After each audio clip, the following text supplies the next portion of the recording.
Изминативе години за клиниката за токсикологија повеќе слушавме за скандали отколку за работа. Тоа сега се променува и оттаму доаѓаат убави вести. Со директорот на клиниката Андон Чибишев разговаравме за сите планови, загадувањето, владините мерки, но од него слушнавме и важни совети со кои ќе спречиме живото загрозувачки состојби. Пред се го прашавме во каква состојба ја наследи директорската функција на клиниката и веднаш беше обелоденет голем скандал. 7 години од промената на власта во 2017 година на клиниката се сменија повеќе директори, 4. Значи, често се менуваат директори кои што ја раководеа клиниката онака како што тие верувам дека мислеа дека е најдобро. Меѓутоа, нели со завршување на парламентарните избори, со превземањето на власта, со формирањето на новата влада на ВМРО ДПМН и коалиционите партнери, се направија промени во раководните структури во многу здравствени институции, па и тука. И јас од негде крајот на јуни, почетокот на јули 2024 година, повторно ја превземав одговорноста да ја раководам оваа клиника. Моето искуство ми зборуваше дека треба што побрзо да проверам што затекнувам и со што ќе се соочам во почетокот, за да почнеме да работиме сериозно и одговорно.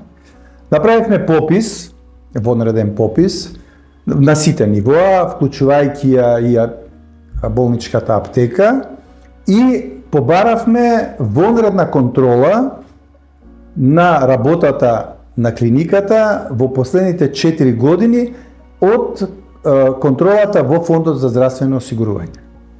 Ни беше прифатено барањето и дојдоа инспектори двајца од фондот кои што правеа овде контрола. Во пописот констатиравме низа на неправилности. Она што е вредно да го пренесеме во јавноста е тоа дека затекнавме голема количина на лекови, скапи лекови, кои што има изминат рок. Што е тука карактеристично? Лековите се заведени како донација и замислете нашава клиника, која е една од помалите клиники, има добиено донација од некои 3000 кутии, значи повторувам 3000 кутии на таблети Сумамет, кој е антибиотик прилично ефикасен, меѓутоа и скап, со рок од нешто повеќе од 1 месец. Па јас сега се прашувам дали 3000 кутии институцијава може да ги потроши за помалку од 1 месец. Секако дека не може. Меѓутоа, што е тука спорно? Зашто се примени лековите? Значи, свесно се примени за да не можат да се потрошат, да им помине рокот и тие да станат неупотребливи и потоа во некоја постапка која воопшто не е наивна, многу е комплицирана и прилично е скапа и ќе го оптовари буџетот на клиниката, тие треба да се уништат на депонија. Направивме пресметка колку тие лекови ја чинат државата Република Македонија, ја чинат некаде околу 18.000 евра. Тие што остана неупотребени, што ние чинам минатата недела под контрола на надлежните институции, ги уништивме на дриста. Покрај нив имаше и лекови други во помали количини и уште еден лек кој што ние го користиме како субститут кај третман на зависници од дрога, се вика бупренорфин, исто имаше поголема количина на кој што од необјаснати причини е оставен да му помине рокот и тој имаше некаде количина која чинеше по цените на пазарот кој важат околу 4.500 евра. Сето тоа кој ќе го собереме, 23.000 евра беше вкупната штета од лекови со поминат рок кои се неупотребливи.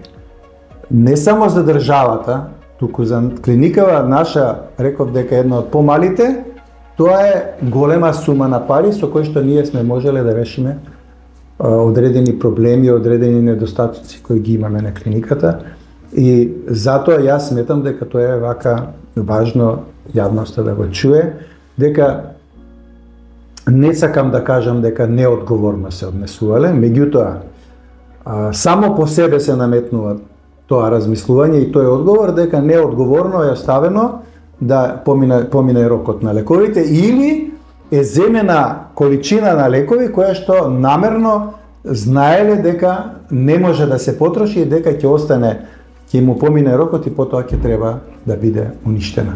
И тоа мислам дека е крајно несериозно, неодговорно и непрофесионално однесување. Кога дојдовме во објектот на клиниката, наидовме на затворена врата со надпис "Се реновира". Директорот открива дека не станува збор за обично реновирање, туку дека универзитетската клиника прераснува во ургентен интернистички центар со токсикологија. Клиниката точно се реновира веќе нешто повеќе од еден месец и за временски период, ќе кажам произволно, за некои 6 месеци, Универзитетската клиника за токсикологија ќе прерасне во ургентен интернистички центар со токсикологија. Ние до пред година и нешто бевме клиника за токсикологија, меѓутоа според една одредба во статутот на клиниката, згрижувавме и пациенти кои што спаѓаат во делот на ургентна интерна медицина. Значи сите пациенти кои што влегуваа низ капија, а имаа потреба од ургентен интернистички третман, беа згрижувани на нашава клиника. Пред година и пол, нели се донесе некаква одлука на ниво на влада, на ниво на Министерството за здравство, дека оваа клиника треба да се реновира. Две општествено одговорни компании, тоа е Алкалоид и Комерцијална банка, дадоа донација од некои 450.000 евра месечини, со кои што пари треба клиниката во добар дел да се реновира и да се реконструира, да се смени составот на некои простори, односно распоредот на некои простори, да се набави одредена опрема за да може квалитетно да се пружа здравствена заштита во делот на ургентната интерна медицина. Сега во моментов доле се работи едниот дел каде што ќе биде интензивната нега и каде што ќе биде делот за обсервација и третман на ургентни пациенти и соодветна тријажа до други клиники. Значи, што е целта? Целта е да престане шетањето на пациентите од клиника на клиника, додека ние да се договориме чив е пациент. Во овој случај, сите пациенти кои што ќе влегуваат низ капијата во клинички центар, ќе завршуваат во делот интерна медицина, зборувам, хирургија си има посебен ургентен центар, ќе завршуваат овде. Тука ќе има екипи кои ќе бидат обучени, едуцирани за тоа, ќе ги прифаќаат, ќе ги обсервираат, ќе ги иследуваат, се што треба ќе им се направи од лаборатории, клинички иследувања, ќе им се даде потребната терапија, ќе се задржат 6 до 24 часа за да се стабилизираат и да постави некаква работна диагноза и после тоа ќе бидат трансферирани на клиниките каде што треба да лежат, да бидат хоспитализирани или ќе бидат вратени дома ако состојбата дозволува за тоа. Значи, капитален проект, еден од најголемите проекти кои што државата, Република Македонија, владата и Министерството за здравство ги реализираат во 2024 година, кој ќе донесе огромен бенефит и за државата, и за пациентите, и за воопшто за здравството. За време на реновирањето, да кажеме за пациентите, клиниката си функционира? Апсолутно, ние се реорганизиравме, направивме малку во отежнати услови, работиме затоа што сме ограничени со простор и работиме во моментов само клиничка токсикологија, затоа што немаме простор да работиме ургентна интерна. Еве јас користам прилика да им се заблагодарам на останатите интерни клиники, кои што сега ги превзема ургентните пациенти, додека ние да завршиме со реновирањето, да завршиме со сите активности кои што центарот ќе го доведат во функционална состојба, а после тоа ние си ги превземаме сите ургентни состојби бидат згрижувани кај нас. Темата која ги засега, а оправдано и загрижува сите граѓани, е загадувањето на воздухот. Додека читаме како Македонија се гуши, а Скопје ни дишат отров, можеби и не сме на вистина свесни. Колку точно е штетно тоа што ние дишаме таков воздух? Загадувањата се далеку над референтните вредности кои што ги има воспоставено Светската здравствена организација и граѓаните се изложени на екстремно загаден амбиентален воздух. Значи, тоа е едниот дел од проблемот. Меѓутоа, вториот дел од проблемот е тоа што ништо не се превзема за таа состојба да се санира. Секако дека не можеме ние да санираме за неколку месеци.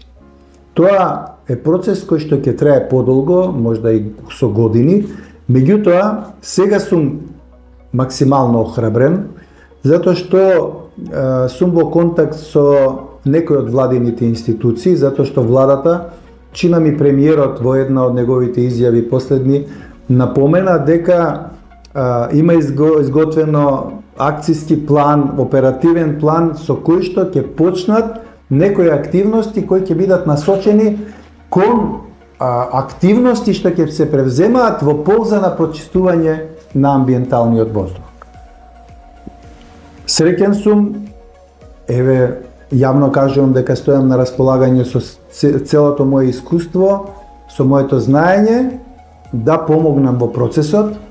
Постојано пишувам, давам совети, препораки, сугестии на граѓаните, на институции, како ние сега моментално да се заштитиме, додека целиот тој процес не почне, нели, со полна пареја да работи и не почнат тие активности, сите активности кои што владата ги има предвидено да ги спроведе во наредните неколку години.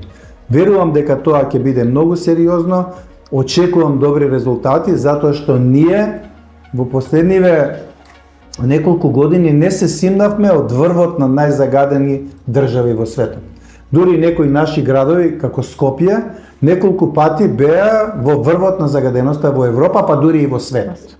Што е страшно, знаете, јас како доктор, тоа секојдневно го гледам, не се само оние PM10 честички кои што постојано се коментираат во јавности, тие PM2,5 микрона честички, кои што се исклучително штетни за здравјето, на разни начини го пореметуваат здравјето кај луѓето. Во последните неколку години статистиката покажува дека ни се зголемен бројот на кардиоваскуларни болести, на респираторни болести, не знам, на мозочни удари. Во сето тоа учествуваат овие загадувачи кои што го загадуваат амбиенталниот воздух. Меѓутоа, малку се зборува, јас постојано го потенцирам тоа, за загадувањето покрај со PM честички и со отровни, односно штетни гасови. Тука се јаглероден моноксид, јаглероден диоксид, сулфур диоксид, азотни оксиди, пари на тешки метали, кои што исто така се исклучително отровни и штетни за здравјето. Сега гледам дека некои институции покажуваат сериозен интерес тоа на некој начин да се следи, да се проучува и да се превземаат мерки. Мораме да ја ставиме целата јавност во функција да помогнат да овој процес биде ефикасен, да има ефекти од тоа и да почувствуваме во наредниот период дека навистина воздухот добива подобар квалитет и дека и понатаму нема да се труеме ние, нашите семејства, нашите деца, нашите внуци, нашите соседи, нашите пријатели, да мора да носат маски, да имаат некоја хронична кашлица која што не реагира на никаква терапија, или даваме терапија по протокол 5 дена или 10 дена, нема никаков резултат. Луѓето се жалат на постојани главоболки. Се тоа оди заедно со загадувањата. Овие штетни гасови знаат да предизвикаат такви симптоми. Имаме зголемен број на респираторни белодробни инфекции, посебно на горните респираторни патишта, Исто така овие гасови знаат да направат одредени оштетувања на горниот дел, нели, на горните респираторни патишта кои стануваат помалку отпорни на вируси, на бактерии, на разни надворешни влијанија. Така да, знаете, влегуваме во еден затворен круг од кој што ќе мораме сите заеднички да се спротиставиме, да превземаме активности, да почитуваме мерки за да можеме за во догледно време, во некој нормален период да излеземе од таквата ситуација. Чибишев секоја година во овој период испреќа искрени совети и препораки до граѓаните да внимаваат со алкохолот, со храната. Посебно е загрижувачко што малолетници секоја нова година завршуваат на токсикологија поради тоа што го консумирале. Апел од него и сега до децата, нивните родители, останатите граѓани. Не зборуваме за наивни последици од пијанство, говориме за животозагрозувачки состојби. Дека покрај алкохолот се злоупотребуваат и лекови, медикаменти и опојни дроги, што е уште потрагично и поопасно, се злоупотребуваат заедно со алкохол. Што е кај некој случај фатална комбинација, кое што може многу сериозно да го наруши здравјето. Посебно ако алкохолот се конзумира со седативи, односно со лекови кои што се прилично злоупотребувани во Македонија, тоа се бензодиазепините, кај што спаѓа диазепамот, лексилиумот, хелексот. Има такви што злоупотребуваат алкохол заедно со опојни дроги, со опијати, што е страшно опасна комбинација, не ќе да кажам смртоносна. Меѓутоа е многу животозагрозувачка. А во многу чести случаи во литература има опишано, јас сум среќен што нас не ни се случило, меѓутоа во литература има опишано многу смртни случаи баш при употреба на такви комбинации, односно злоупотреба на алкохол заедно со опојни дроги или со одредени медикаменти. И за храната нешто да кажеме, мислам дека добро ќе биде интересно за јавноста. Сите сакаме да јадеме многу. Македонската традиција вели за празници полна трпеза, многу јадење, многу пиење алкохол. Храната наша нели изобилува со животински масноти, кои што можат сериозни проблеми да ни направат ако сето тоа го комбинираме и со алкохол. Ние најмногу се плашиме од состојби како што се, да речеме, акутно воспаление на панкреасот или акутен панкреатитис, кој што често се јавува во сите возрасти. Кај состојби кај што има конзумација на внесување на голема количина на храна која содржи животински масноти и алкохол во комбинација. Во одреден момент може да настане враќање, пореметување на тој целиот процес на дигестија, враќање на сите оние ензими или сокови кои што ги излачува панкреасот да учествуваат во дигестијата на храната и панкреасот да почне сами од себе да се разградува. Опасни животозагрозувачки состојби. Тоа најмногу не плаши, затоа граѓаните да внимаваат со внесување на храна, посебно масноти, и да внимаваат со внесување на алкохол. Јас не можам да им кажам да не се напијат ништо, а уште помалку како клинички токсиколог можам да им кажам слободно напите се.